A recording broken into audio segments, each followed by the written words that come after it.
Prabowo kecewa setelah mengetahui ini, dan Prabowo sempat marah atas temuan-temuan ini.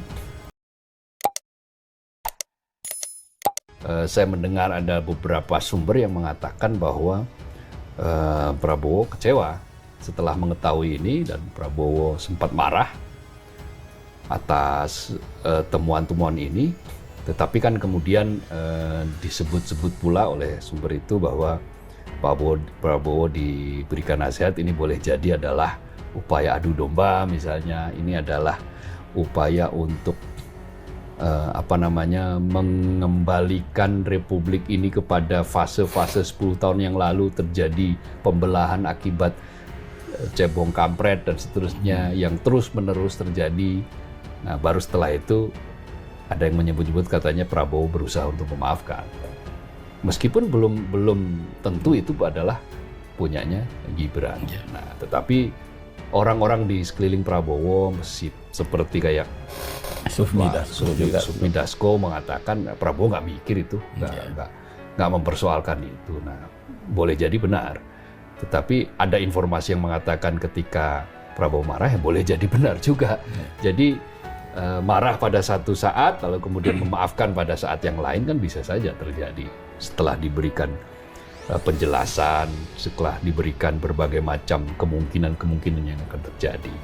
Nah, maka mestinya kalau itu sudah ditempuh ya lerem toh, istilahnya apa, adem kan. Tapi ini kan masih menggulung terus ini, menjadi semacam konsumsi yang terus-menerus terjadi. 2 pekan lebih ini masih terus berjalan kan, dan makin kesini makin ramai kan, karena satu persatu bukti itu kan terbongkar. Karena kan sebelumnya kan orang hanya fokus pada pernyataan misalnya mengatakan ada calon presiden yang keluarganya berantakan, anaknya menyimpang, yang nggak layak lah kita ucapkan di sini kan, menyimpang dan seterusnya, yang disebut menyimpang ya, dan beberapa stigma-stigma negatif lah yang menyatakan itu.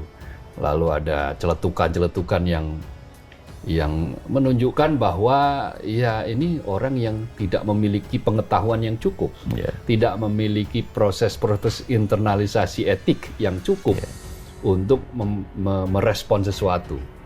Nah, jadi betul kata Mas Jaka tadi, akan sangat memprihatinkan kalau betul bahwa ini memang akun itu punyanya wakil presiden terpilih, dalam hal ini adalah Gibran Raka Buming Raka.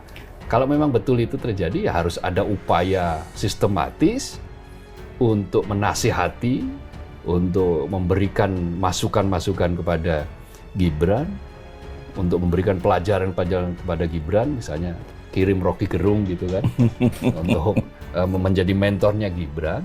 Ya, apa yang harus dilakukan?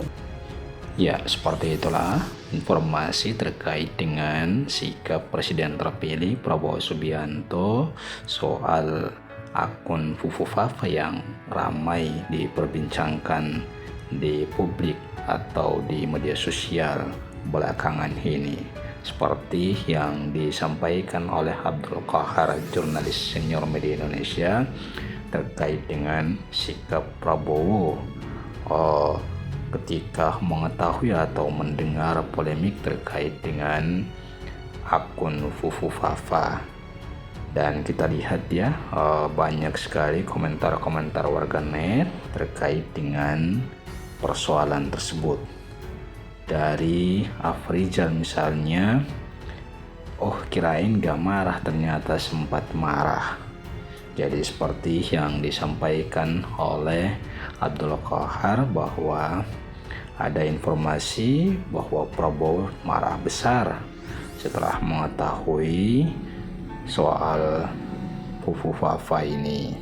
Dan juga komentar-komentar warganet lainnya dari Senor Japones, yang gue cukup salut sama Prabowo, kalau udah kesal or marah nggak disimpan tapi ditunjukkan. Artinya ini orang susah sekali kalau mau muka dua, walau nggak tahu nanti kalau udah jabat. Dari Loterlop, Prabowo sekarang jadi tahu kan Pak, yang 10 tahun lalu mengadu domba adalah Gibran fit Fufufafa. Kemudian dari Coyote, perlu ditegaskan ya kepada para pengamat politik, akun Fufufafa itu 100% milik Gibran Tweet. Bukti semuanya sudah lengkap, mau dibantah sampai muntah darah pun itu akun Gibran Tweet. Dan ada juga komentar-komentar yang begitu menohok ya disampaikan oleh warganet lainnya. Ada juga dari Kaul, media ini media Indonesia sekarang jadi media gosip kah? Kenapa nggak undang Prabowo-nya atau minimal orang dekatnya aja? Ini sih jatuhnya jadi menggibah. Jadi menurut si Kaul ini, kenapa tidak diundang saja orang dekat ataupun Prabowo sendiri terkait persoalan ini, sehingga bisa terang benderang apa benar sikap Prabowo seperti itu. Kemudian dari Lubna, situasi yang menarik dengan menegangkan, semoga segala perasaan yang muncul dapat dihadapi dengan bijak dan kepala dingin. Jadi ada pernyataan-pernyataan warganet yang di sisi lain menyampaikan pernyataan-pernyataan menohok, dan sebagian lagi lebih bijak menyampaikan pernyataan-pernyataan mereka terkait persoalan ini. Kemudian dari Mas Jo, rakyat yang waras memang marah dengan anak haram konstitusi itu setelah akun Fufufafa terungkap. Akun Fufufafa itu rasis, mesum, fantasi seksual, fitnah, hinaan, celaan. Dan masih banyak lagi komentar-komentar warganet lainnya. Namun kalau kita lihat ya, komentar-komentar yang disampaikan oleh para warganet ini, rata-rata mereka mengkritisi atau menyampaikan pernyataan-pernyataan yang begitu keras